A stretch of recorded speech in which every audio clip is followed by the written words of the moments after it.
Hi, and welcome to the Saltbridge Farm Podcast. My name is Dennis, and I'm your host. And today we are joined with an extra special guest over here, Pat Lewis. Hi, everybody. So Pat was the former homeowner of the 1525 property, the blue farmhouse with the red barn and the gorgeous property.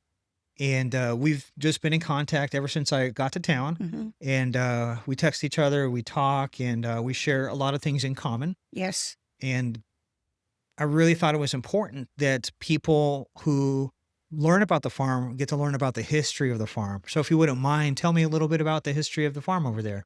All right. The house itself was built in 1928. It was just the bottom part, just a tiny little farmhouse. And in 1976, I happened to look in the newspaper and they said that there was a farm for sale. My husband was a teacher and he was at night school. And he came home. It was right around teachers' convention. So we knew we had Thursday and Friday off. And he came home and I said, hey, look, we're going to buy a farmhouse. And my husband said, yeah, right. Okay. So we came the next day and we took a look at it. And I totally fell in love with the house. I stood in the backyard and I was crying. And Bob came out and he said to me, what's the matter? And I said, I really want this house. And my husband said to me, really? He said, you want to give up everything? We had a beautiful house on Almond Drive, a Cape Cod that we had built for us, and had 2 kids. Did not know I was pregnant with my third. And we decided that we would go ahead and put our house up for sale. We put the house up for sale. We bought that, found out I was pregnant.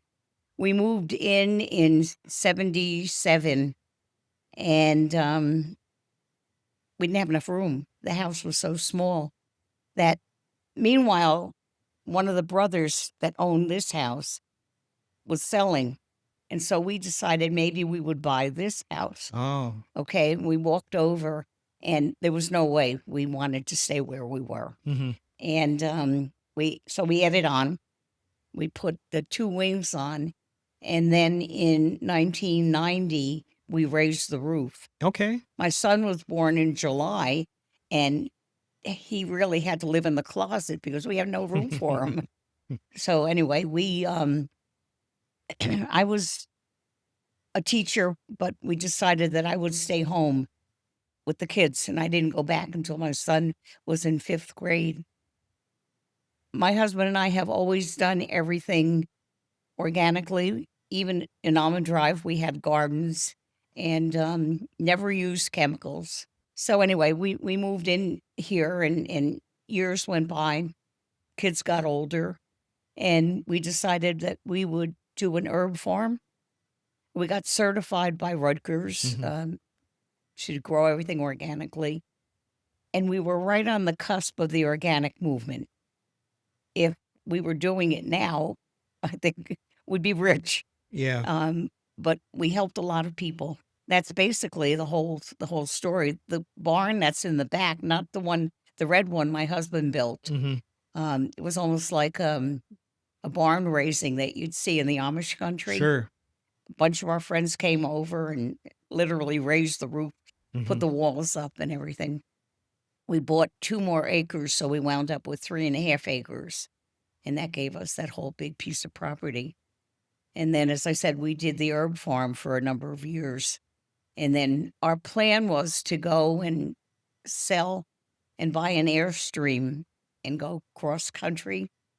But my husband passed away, and we had no intention of selling until we were approached here with what's going on now.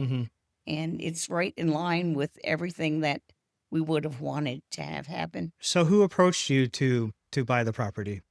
I think him. Kim. Yeah, being a person of faith, everything happens in God's time.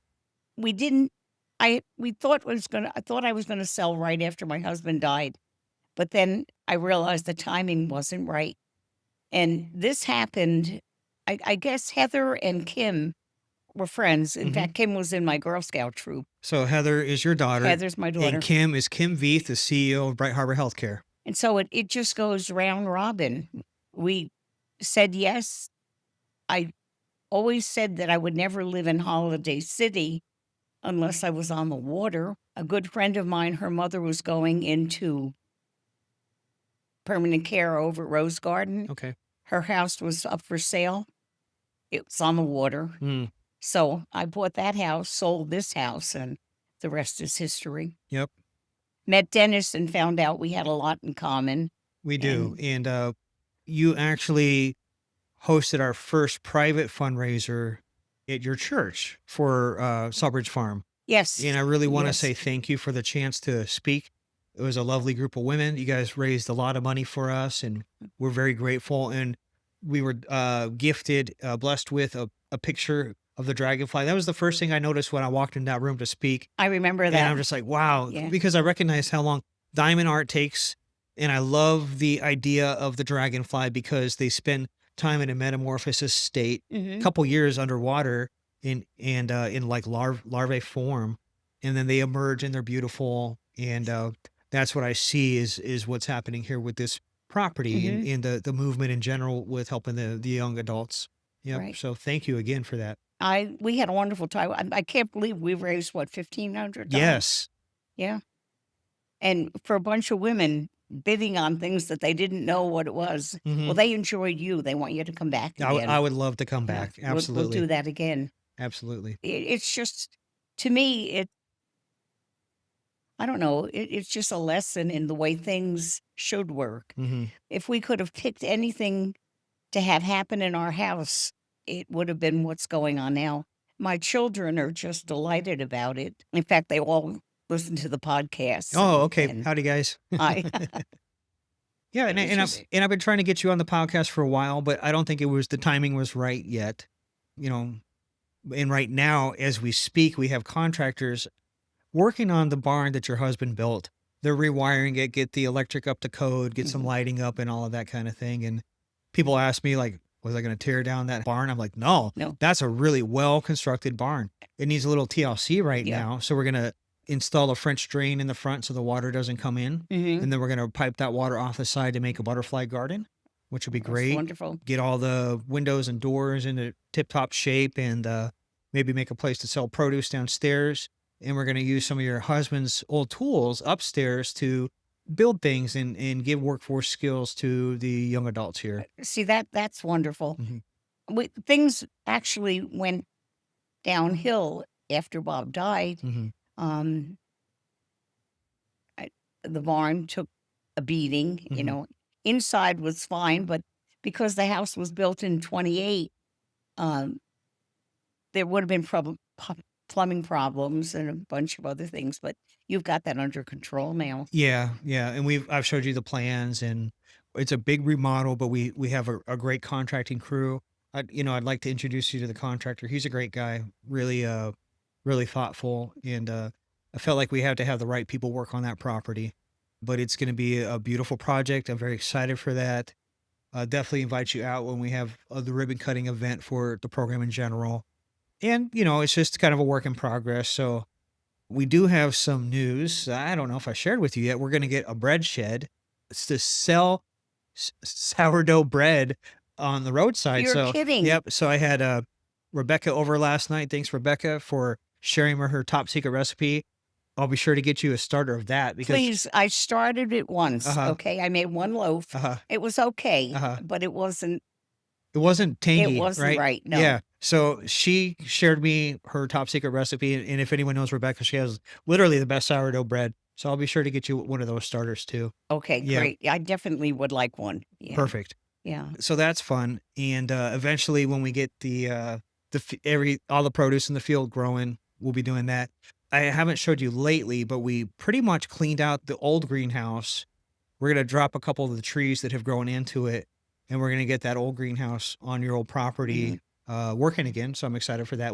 That'll be used for plant propagation, seed starts, and that kind of thing. And there's an outlet there. You can have water in there. I've seen that. Yeah. Bob had a watering system Yep. because we grew all our own plants. Yeah. Yeah. We're well water here on both of these properties, and just not economically feasible to bring city water. And I think well No, water is great no. anyways. It's really soft water, naturally soft. Yeah. It's pretty good stuff. Well, So, I had a Berkey yep. just to make sure.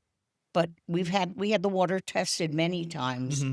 And in fact, the federal government came in and asked if they could test our water. They couldn't believe how clear it was. For New Jersey, that's Hmm. pretty good. Yeah, and I think we're gonna upgrade the pressure on the well to make sure that we can pipe the water as far as we need for irrigation, you I know. have a funny story to tell you. Okay. When we built the additions, Mhm. okay, the family room, and we had a utility room put in, Mhm. and then we found out that our pump, the well wasn't working right. So they said that they probably had to clean the heads or replace them. Well, it turned out that they built a utility room right on top of the well. So we had to have a new well built, put in. Okay. So, in order to, so Off that's the what's over there, driveway. on the Yeah. side of the house. But, things that you don't think of when the house is being built. Mhm. Why would they have put the utility room right on top of the well? So That's wild. probably because my husband wasn't reading or doing the plans. We'll never know, right? Yeah, Yeah. yeah. But the house is in remarkable shape. We've had a lot of contractors say what good work was done. Hmm. For the age of the original home, we don't see any real noticeable water damage. It's still pretty square. We're gonna do a little bit of structural stuff underneath Yeah, to no termite damage. no. You may get mice. Yeah. Oh We yeah. always had our I've mice. seen a few mice over Yeah, there. Yeah. You get one, there's another. So, yeah, but what do you expect for living in the country? right, Yep. exactly. But I've said this to Dennis, and I think it's worth repeating. To know that what is happening here now is everything we could have wanted for our home. It doesn't seem like it's gone. I mean, I go to church around the corner, and when I first moved out, every single time I left church, I would come around here. I don't do it as often now, Hmm. but I still get filled with nostalgia when I come over. Yeah. Dennis took me for a ride in the all-terrain vehicle and Hmm. got to see everything all around. It looks really good. Thank you. Yeah, Looks really good. we've had a lot of work done.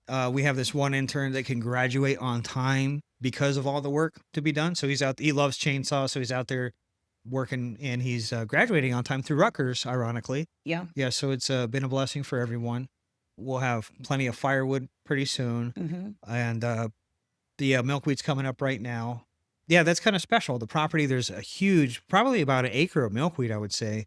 Yeah. Oh, now it is. It Uh first huh. started out small, but it's phenomenal back there. Hmm. And I'd like to come and get some in the fall Sure. and put a couple of them, by my property now. I don't know whether they should take off. Yeah, they're sprouting now. Yeah. Yeah. We actually have some sprouting under downstairs in the basement with LED lights. Oh, They really? just Yeah. popped up. All Yep. right. Yeah. So some of the I don't think the swampy milkweed's up yet, but some of the other kind of milkweed is Yeah. is happening now. So But it was a place that the kids grew up. They learned an awful lot. We had 4-H. In fact, my daughter, I'll tell you another funny story. People down the street, the house where the barn is falling down, hmm. a couple doors down. She had all animals. She had goats and sheep and everything. And it was probably not quite, it was cold out, so it was cold in the winter. And she had a Muscovy duck that had hatched, and the mother didn't want to take care of it. So she gave the duckling to my daughter, Heather. And she said to Heather, "You have to keep it warm." Heather kept the duck on her hat with a stocking cap on, okay, to keep the duck warm. We named the duck Dumper, Ah, and Dumper won first prize in show at the Ocean County Fair. that's awesome. And we had goats. We used the milk. Hmm. The kids hated it. They swore it tasted goaty, but they had to drink it because that's the milk we Yeah, had. yeah. I raised my kids on goat milk as well. Yeah, Yeah. we had goat milk and eggs. We had Americana eggs. Okay. Okay, with Yeah. the Green. colored Easter eggs. Yeah. Yeah, yeah, it was good. We made our own bread, made our own cheese, Uh huh. and I'm sure Heather hated it because she was in charge of getting the eggs from the chickens, Yeah. and now she follows everything with her family the same way. Yeah, when I was a little kid, I was the one who had to get the eggs. Yeah. So that I never thought I would ever want to have chickens, but here I am. So we have 8 downstairs. Oh, They're about ready. Actually, I think today we're gonna throw them outside for the first oh, time. all right. Yeah, so we will have a lot of what you're doing. We're gonna have goats too. I just had my third quote done for the goat fence All here on the right. property. Mm-hmm. So we're gonna have 4 paddocks for them to get them around, and I'm sure they'll help clean up next door a little bit too. Yeah, Yeah. definitely. Yeah. Let me tell you another funny story. Heather was responsible for getting the eggs, Hmm. and we had a chicken coop built on that old barn back there. So Heather would come over and she'd come back home with maybe 2 or 3 eggs. Heather, come on. You you have to get all the eggs. Mom, I got all the eggs, okay? Well, what happened was about, well, I don't know, a couple months later, maybe a year later, Heather went up to the top of the barn. She came running back and she said, "You have to come and see. Some animal was taking the eggs, sucking the stuff out of the eggs, and actually built a pyramid in the wall in the barn." I mean, this is the absolute truth. It was the weirdest thing. She said, "See, you thought I was lying. Look at this." But perfect, like 10 down the bottom and then 9, 8, 7. We don't know whether it was a groundhog or whoever. It wasn't a human though that did That it. is so funny. Yeah. That's so odd. I just remembered that I have a gift for you. 1 second here. Oh, okay. Oh, thank you. Perfect. It's our Saltbridge Farm hat. Okay, thank Yep. you. I know you wanted one. Yes, I do. So there Thank you go. Yep, we had it made. Okay. And yeah. So would love to have you back here on the property. I know our video production team wants to interview you for the documentary that we're doing for the opening of the farm. And I think Okay. that would be great. And maybe you can take them around on the UTV and just kind of point out some things and that kind of thing. All right. So, When are you planning on having a grand opening? oh, the grand opening will happen in July. Yeah, the Okay. All beginning right. of July. So that we'll definitely have you down for that. All right. I'd like my family to come too. Okay, and I'll invite you, the Saturday, April 25th, we're gonna have a volunteer day. It's a class about how to grow culinary mushrooms, if you're interested in that. I would love it, but we have our women's retreat that day. Oh, okay, yep, yeah, I can't miss We're that. doing beautiful feet. Okay, Yeah. sounds like fun. Well, I really appreciate you coming down to the farm, and, it's been an honor to work with you and get to know you and to work on what your family built. And I know how important a family farm is and how what it means to you. And I'm really honored to have your blessing to be able to do this, and that Bright Harbor has your blessing for this project. Definitely. And I know my husband's up somewhere up in heaven Mhm. saying hallelujah. It's something that in my wildest imagination I couldn't have believed that this would happen. So Yeah, thank you. yeah, it's been a blessing for me as well. Really appreciate the to be able to be the steward of this project and just to be here. It's beautiful. Thank you. Yep, thank you for coming on. All right, well, thanks again, and Okay. Thank you and yep, have a wonderful day. see you guys.